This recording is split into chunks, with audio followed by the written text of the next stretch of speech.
Digital Energy Festival in Africa. Today, in my presentation, the topic is externally gap line arresters. But first, please let me introduce myself. My name is Ami Oshima, and I'm an engineer for surge arresters. This is content of my today's presentation. First, I'd like to talk about our surge arresters. Then, I'd like to focus on externally gap line arresters, and we can call it EGLA or EGLA. We will consider the lightning protection briefly. Then, I will talk about some experience of EGLA in Japan. Finally, I will show our lineup of our EGLA. This slide shows the lineup of our surge arresters. This is GIS type surge arresters for substations. This is porcelain type surge arresters and polymer type surge arresters for substation. This is transmission line arresters. It has a series gap, so it is called externally gap line arresters. We also manufacture the surge arresters for railway systems and distribution systems. And we are also manufacturing the metal oxide blocks in our factory, Japan.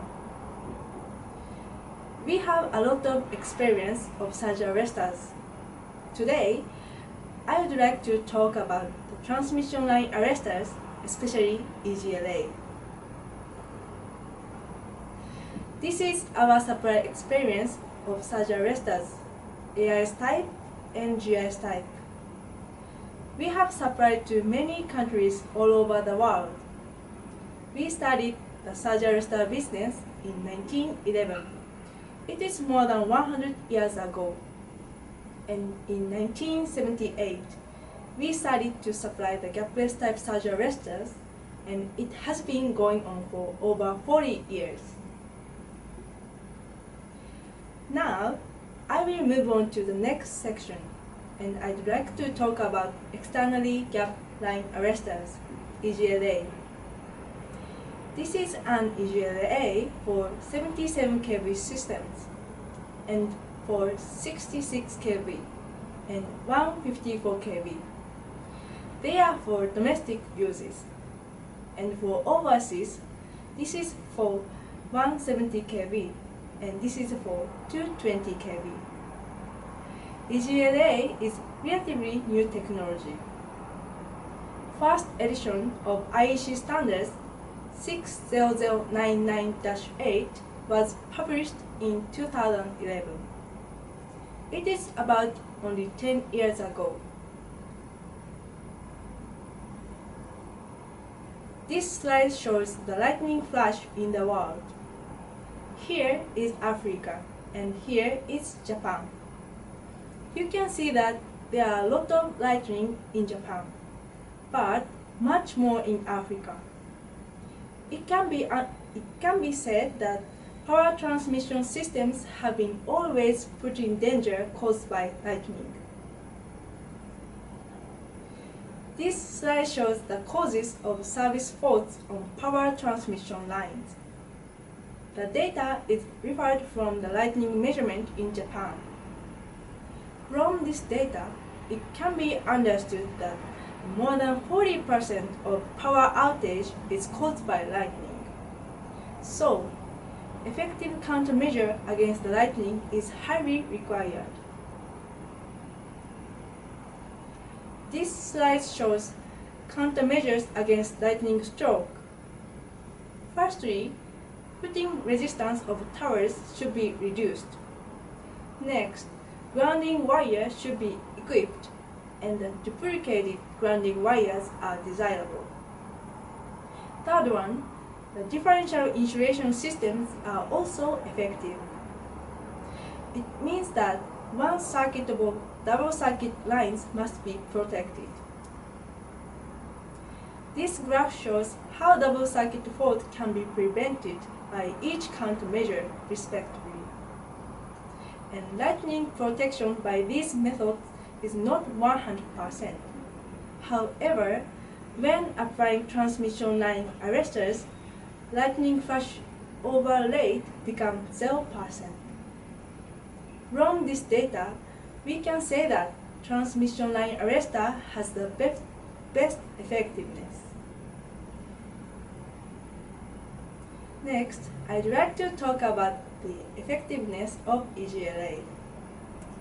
We can compare the trip-out rate before and after installation of EGLA. This is the configuration of arrestor installation.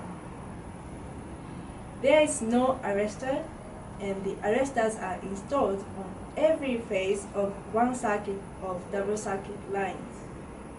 Before installation, there occurred the double circuit faults on both lines.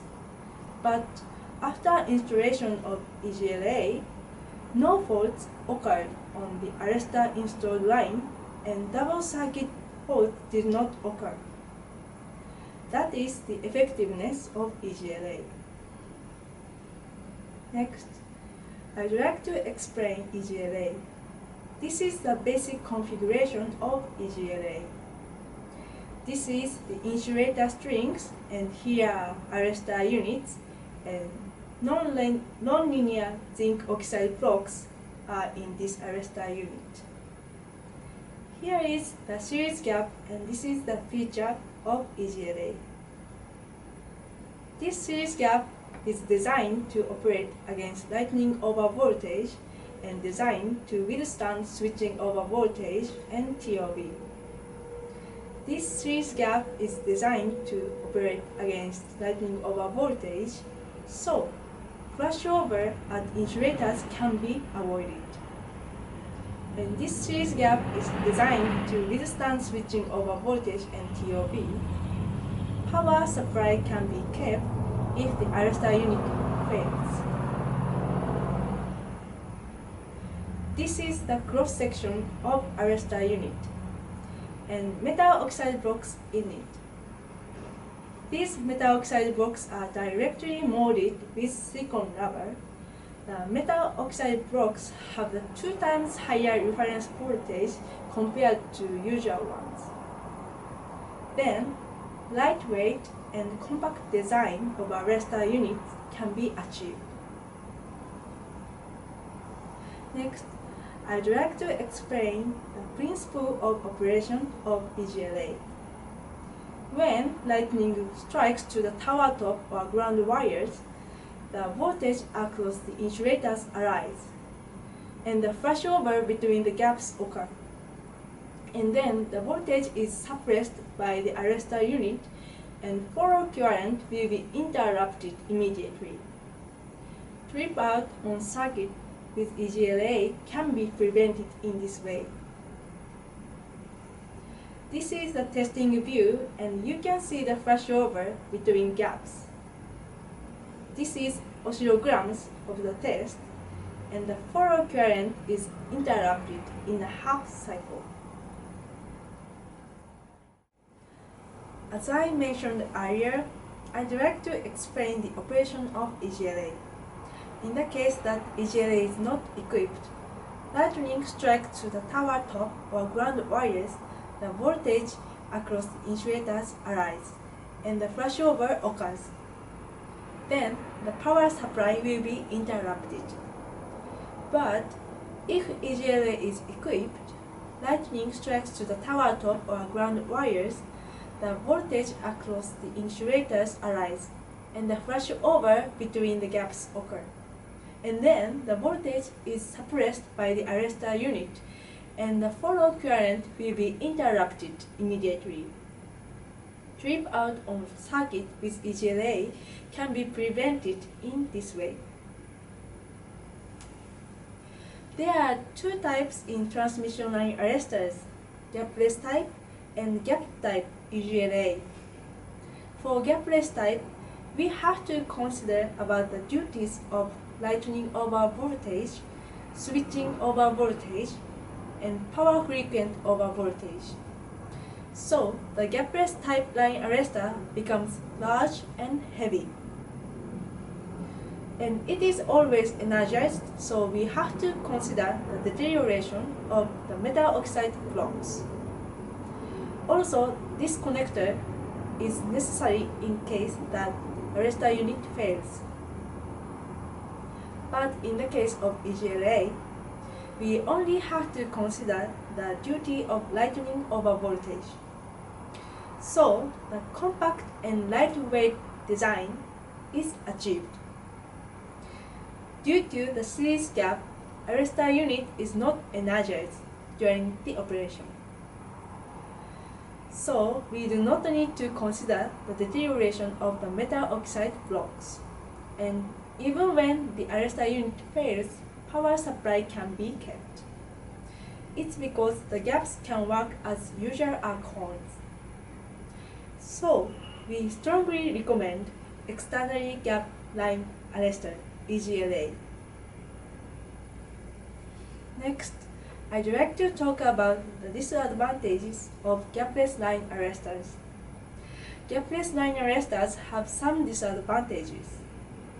The swing of the arrestor due to the wind will cause the damage of the conductor. The disconnector itself will get aging.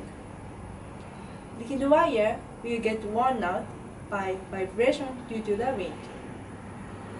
Gapless line arresters have some risks of failure due to the structures. This is our supply experience of EGLA. We have supplied EGLA to Korea, Taiwan, and Southeast Asia, and we have supplied to Zambia in Africa. Now, we are talking about France with Australia, Saudi Arabia, and Turkey.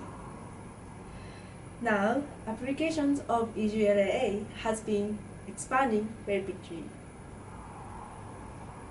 Finally, I would like to show the lineup of our EGLA. We cover EGLA applicable system voltage up to 500 kV and arrestor classification of class Y4. The short circuit performance of our EGLA is very high, and it is more than 63 kA. I'd like to conclude by making following points. Number 1, EGLA is relatively new technology. Applications of EGLA has been expanding very quickly. Number 2, there are two types of transmission line arresters. EGLA is highly recommended, much better than gapless type. Number 3, we have the supply experience of EGLA up to 500 kV systems. That brings me to the end of my presentation. Thank you for your kind attention.